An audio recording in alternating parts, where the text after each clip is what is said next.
Live Tamil செய்திகள். திவினஸின் குரலால் உச்சி வகுத்தெடுத்து என்ற பாடல் படத்தில் சிவகுமார் அவர்களால் பாடப்பட்டது. அந்த பாடலுக்கு என்று தனி சிறப்பு இருப்பதாகவும் நடுவர்களின் மனங்களை கவரக்கூடிய பாடல் என்றும் பலரும் கூறுகின்றார்கள். பலரின் உள்ளங்களை கவர்ந்த அந்த பாடல் திவினஸின் குரலினால் பாடப்படுவதால் மிகவும் யதார்த்தபூர்வமாக அமைந்திருப்பதாக ரசிகர்கள் கூறுகின்றார்கள். பாடலுக்கென்று ஒரு திருப்பு முனை உருவாகியிருக்கின்றது. திவினஸின் குரலில் எந்த பாடலை கொடுத்தாலும் பழைய பாடலாக இருந்தால் அவர் அதை அசத்தல் போடுகின்றார்.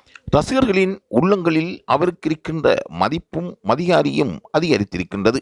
இந்த சிறுவனுக்கு இவ்வளவு பாடலில் திறமை இருக்கின்றதா என்று பலரும் ஆராய்ந்து பார்க்கின்றார்கள். திவினஸை பொறுத்தவரையில் தனது திறமையை அவர் வளர்த்து கொண்டே வருகின்றார். ஒவ்வொரு நாளும் அவருக்கு கிடைக்கின்ற வாய்ப்புகளும் சந்தர்ப்பமும் அவரை கோல்டன் பெர்ஃபார்மன்ஸுக்கு அழைத்து செல்கின்றது. யாரு வந்தாலும் அவர்கள் திவினஸின் பாடலை கேட்டு மேடை சென்று அவரை பாராட்டாமல் செல்வதில்லை. அந்த அளவுக்கு திவினஸுக்கு பாடலில் இருக்கின்ற ஆற்றல் திவினஸை மேலும் வளரச் செய்யும் என்றே கூறுகின்றார்கள். ஆகவே எதிர்காலம் சிறந்து வழங்குவதற்கு லைவ் தமிழ் வாழ்த்துக்களை தெரிவித்துக் கொள்கின்றன.